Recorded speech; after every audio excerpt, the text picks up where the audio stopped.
नमस्कार, बुलेटिन में आपका स्वागत है। आपके साथ मैं हूं जीनत सिद्दीकी। शुरुआत करेंगे खबरों की। डॉक्टर श्यामा प्रसाद मुखर्जी की जयंती के मौके पर लखनऊ में सीएम योगी ने श्यामा प्रसाद मुखर्जी की प्रतिमा पर फूल माला चढ़ाई, साथ ही उनके सिद्धांतों को याद किया। योगी ने कहा है कि श्यामा प्रसाद मुखर्जी ने भारत की अखंडता को लेकर अपना बलिदान दिया।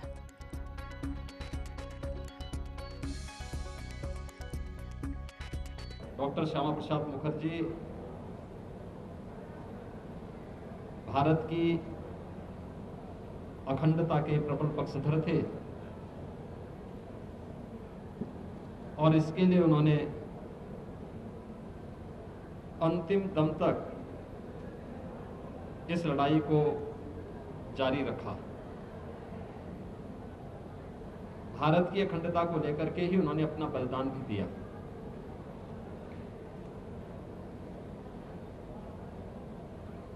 देश के अंदर सबसे कम उम्र में कोलकाता विश्वविद्यालय के कुलपति के रूप में शिक्षा के क्षेत्र में जो एक नई दिशा डॉक्टर मुखर्जी ने इस देश को दी थी, या स्वतंत्र भारत में भारत के औद्योगिक विकास की गति क्या होनी चाहिए, आज जो कुछ भी हमें दिखाई देता है उसके पीछे डॉक्टर श्यामा प्रसाद मुखर्जी की वह दूरदर्शिता थी जो उन्होंने स्वतंत्र भारत में देश के पहले केंद्रीय कैबिनेट में जो विजन देश को उन्होंने दिया था।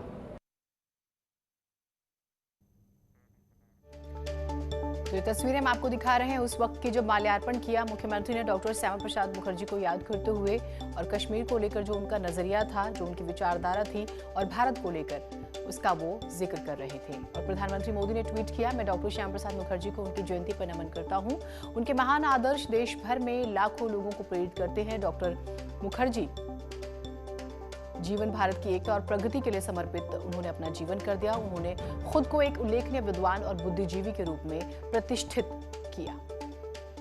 प्रधानमंत्री ने ट्वीट करके उन्हें याद किया, गृह मंत्री ने ट्वीट किया, मुख्यमंत्री ने ट्वीट किया और फिर इस कार्यक्रम में शिरकत भी की और माल्यार्पण भी किया।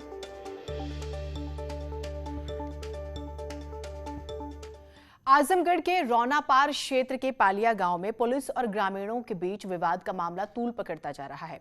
एक तरफ कांग्रेस के नेता इस मामले को लेकर दलितों के साथ धरने पर बैठ गए हैं, तो वहीं मायावती भी गांव में बीएसपी नेताओं का प्रतिनिधिमंडल जो है वो भेजने वाली हैं। यानी आजमगढ़ के रौनिया इलाके में सियासी पारा अब गर्म होने वाला है।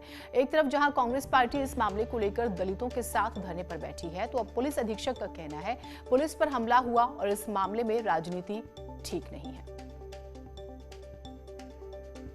तो धरने पर कांग्रेस बैठ गई और उसके बाद रौनिया विवाद पर सियासत आप देख रहे हैं होती हुई, और फिर मायावती भी अगर आप देखें तो इन दिनों खास तौर से एक्टिव मोड में है।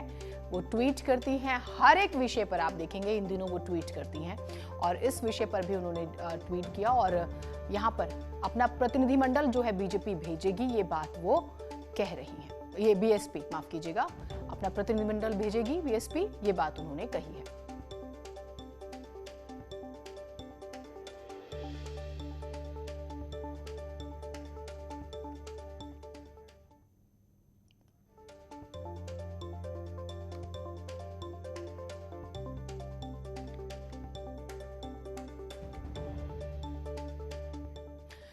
तो बीएसपी अपना प्रतिनिधिमंडल भेजेगी, मायावती ने ट्वीट किया। क्या कहा आपको बताते हैं। आजमगढ़ पुलिस द्वारा पालिया गांव के पीड़ित दलितों को न्याय देने के बजाय उन पर ही अत्याचारियों के दबाव में आकर खुद भी जुल्म ज्यादती करना व उन्हें आर्थिक नुकसान पहुंचाना अति शर्मनाक। सरकार इस घटना का शीघ्र संज्ञान लेकर दोषियों के विरुद्ध सख्त कार्रवाई व पीड़ितों की आर्थिक भरपाई करे। साथ ही मायावती ने पूर्व एमएलए के नेतृत्व में गांव में बीएसपी का प्रतिनिधिमंडल भेजने का फैसला किया है।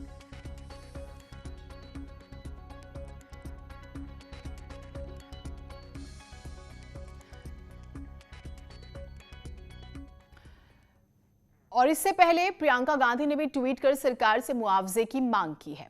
आजमगढ़ रौना पार के पालिया गांव में यूपी पुलिस द्वारा दलित परिवारों पर हमला करने की खबर आ रही है। वहां कई मकानों को तोड़ा गया है, सैकड़ों पर मुकदमा दर्ज किया गया। इस सरकारी अमले के दलित विरोधी मानसिकता का परिचायक है। तत्काल दोषियों के ऊपर कार्रवाई जो है वो की जाए और पीड़ितों को मुआवजा दिया जाए, ये प्रियंका गांधी ने ट्वीट किया। उससे पहले हमने आपको मायावती की ट्वीट का जिक्र किया। देखिए, कांग्रेस पार्टी के जो नेता हैं वो प्रदर्शन कर रहे हैं और मायावती जो है वो बाकायदा प्रतिनिधिमंडल जो है भेजने की बात कर रही हैं। अभिषेक उपाध्याय हमारे साथ, हमारे सहयोगी जुड़े हुए हैं। अभिषेक, ये पूरा विवाद बताइएगा, क्योंकि इस विवाद के बाद हम देख रहे हैं कि बीएसपी अलग एक्टिव मोड में नजर आ रही है, दलितों के साथ खुद को दिखाती हुई नजर आती है यहाँ पर अचानक से, और फिर कांग्रेस भी प्रदर्शन कर रही है उनके हक में।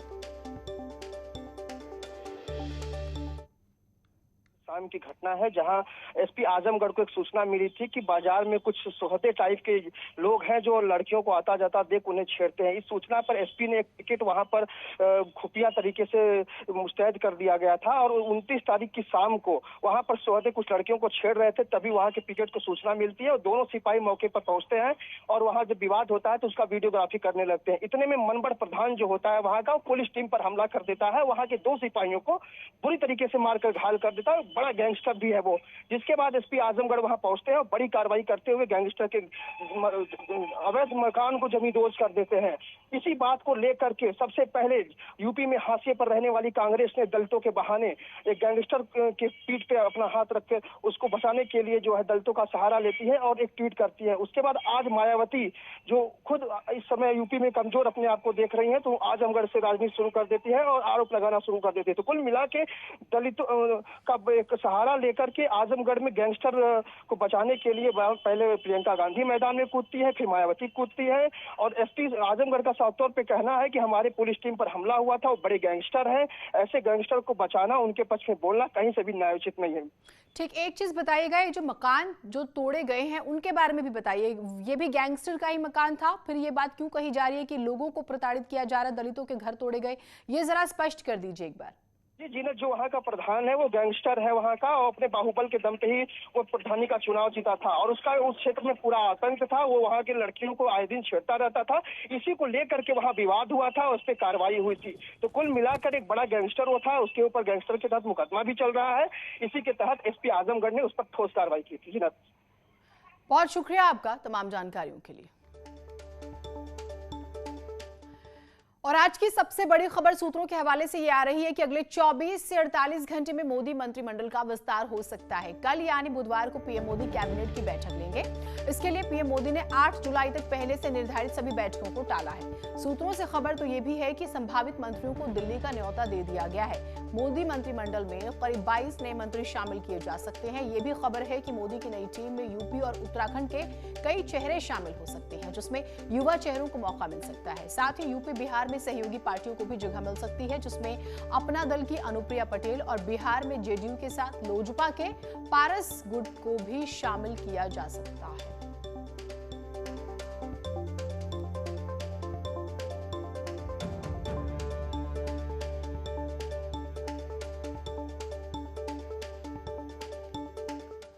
खबर औरैया जिले से आ रही है, जहां बेटे ने प्रेम प्रसंग में बाधा बन रहे भाला मारकर मौत के घाट उतार दिया और फरार हो गया।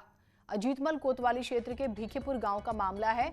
अपने पिता को उसने दरअसल भाला मारा और फिर वहां से भाग गया। बताया जा रहा है कि पिता उसे गर्लफ्रेंड से बात करने से मना करता था, इससे नाराज हो गया वो। शिवम इसका नाम था। अपने पिता अरविंद की उसने हत्या कर दी अब जब वो सो रहे थे। जब वो घायल हुए, परिवार वाले उन्हें अस्पताल ले गए, लेकिन उनकी मौत हो गई। ये कि जो मेरा भाई था शिवम, मेरे पिताजी हैं अरविंद, तो ये मतलब 4 दिन से समझा रहे थे और वो लड़की के पीछे मैटर था पूरा कि तुम लोगों ने हमारे साथ ऐसा किया है। तो मतलब हम ये शाम को गायब हो गया शिवम। जब गायब हो गया तो फिर इसने 1-1:30 बजे आया रात को और उसने फिर भाला छेड़ दिया सोते समय। गाजियाबाद रेलवे स्टेशन पर रेलवे पुलिस के 2 सिपाहियों ने बुजुर्ग की जान बचाई है। एक वीडियो आया है सामने। बुजुर्ग दरअसल चलती ट्रेन से उतरने की कोशिश कर रहे थे और वो लड़खड़ा जाते हैं। हालांकि जो दरवाजे का हैंडल होता है उनके हाथ में ही रहता है, वो उतरते हैं, गिर जाते हैं और ट्रेन चलती रहती है। अब वो ट्रेन और पटरी, अगर हम प्लेटफॉर्म की बात करें, दोनों के बीच में फंस जाते हैं और इतने में ही पुलिसकर्मी पहुंच के उनको देख लेते हैं और उन्हें बचा लेते हैं तेजी के साथ। और अब इस पूरी घटना का वीडियो सामने आया है।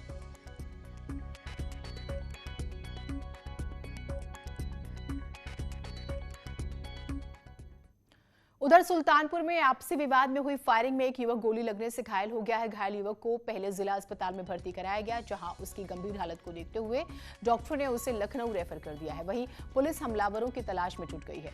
पुलिस के मुताबिक गांव के रिजवान से इनका नाली निकालने को लेकर झगड़ा था और ये 2012-13 का झगड़ा है। इससे पहले भी आरोपियों ने उसके पिता की गोली मारकर हत्या कर दी थी। इस मामले में रिजवान का बेटा जेल में है। आरोप है कि सुलह करवाने को लेकर विपक्षी दबाव बना रहे थे, लेकिन आमिर ने इससे इनकार कर दिया तो उसे गोली मार दी गई।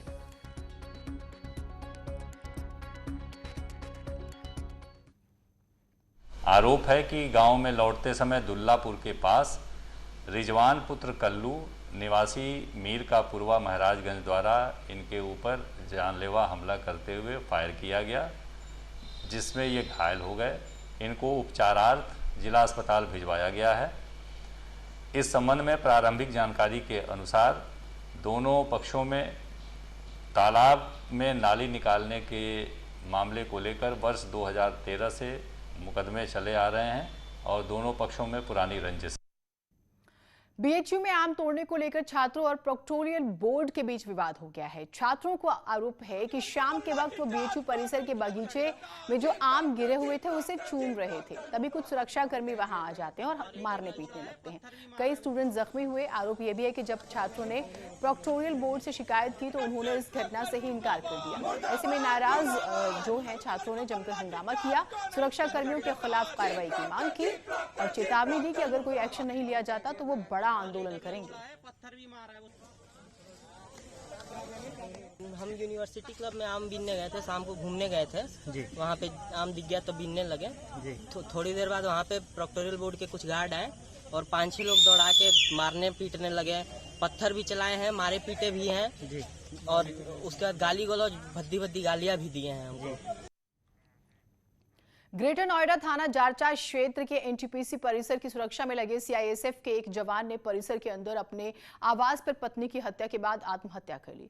खबर मिलते ही भारी पुलिस बल मौके पर पहुंची। फिलहाल पुलिस ने दोनों शवों को कब्जे में लेकर पोस्टमार्टम के लिए भेज दिया था और आगे की जांच शुरू कर दी।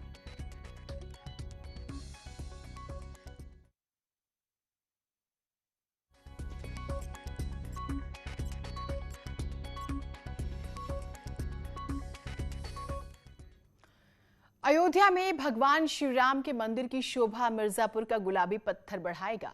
डीएम ने बताया है कि पत्थर की पहली खेप मिर्जापुर से अयोध्या पहुंच चुकी है। पहली खेप में 4 फीट लंबे, 2 फीट चौड़े और 2 फीट ऊंचे पत्थर 27 पत्थर जो है वो पहुंचे गए हैं और 18 से 19,000 पत्थरों को जो है अयोध्या भेजा जाएगा जल्द से जल्द।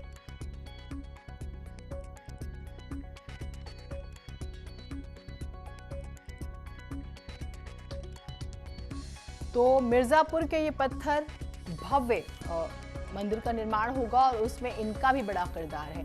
अभी 27 पत्थर भेजे गए हैं और अगस्त के महीने तक माना जा रहा है। वैसे 8 महीने का एक वक्त है कि इसमें 27 से 28,000 पत्थरों को भेजा जाएगा। 4 फीट लंबाई, 2 फीट चौड़ाई और 2 फीट ऊंचाई का एक पत्थर है और ऐसे 18 से लगभग 19,000 टोटल पत्थर राम मंदिर के लिए यहाँ जाएंगे। और आज जो पहली खेप है उसमें हमने यहाँ से 27 पत्थर भिजवाए हैं। पहला ट्रक यहाँ से गया है और इस काम को वो लगभग 8 से 10 महीने में पूरा। नेटवर्क 18 फेडरल बैंक संजीवनी गाड़ी देश में कोरोना प्रभावित इलाकों की यात्रा कर रही है।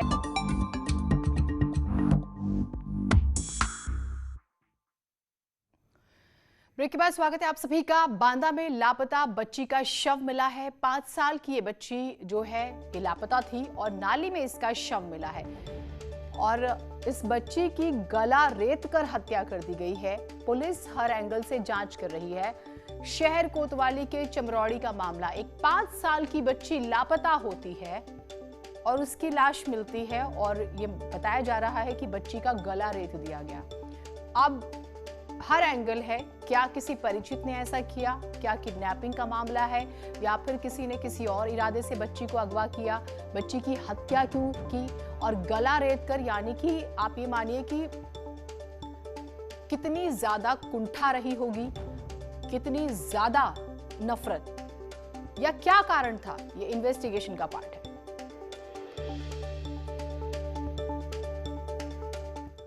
कासगंज जिले में एक महिला सिपाही ने फांसी लगाकर आत्महत्या करने की कोशिश की। महिला सिपाही को अस्पताल में भर्ती कराया गया, जहां उसकी हालत नाजुक बनी हुई है। महिला सिपाही ने कोतवाल पर पिछले 1 महीने से लगातार प्रताड़ित करने का आरोप लगाया। इस घटना की सूचना मिलने पर पुलिस विभाग में हड़कंप मचा हुआ है। मौके से एक सुसाइड नोट भी मिला, जिसमें उसने खुदकुशी के लिए प्रभारी निरीक्षक को जिम्मेदार ठहराया। बताया जा रहा है कि महिला सिपाही की बैंक में ड्यूटी लगी हुई थी, जिसमें वो स्वास्थ्य संबंधी परेशानियों की वजह से कुछ घंटे की रियायत चाहती थी, लेकिन कोतवाल ने कोई रियायत देने से मना कर दिया। इस मामले में आरोपी कोतवाल का पक्ष अभी सामने नहीं आया है। अब महिला सिपाही के आरोपों में कितनी सच्चाई है, ये जांच के बाद साफ हो पाएगा।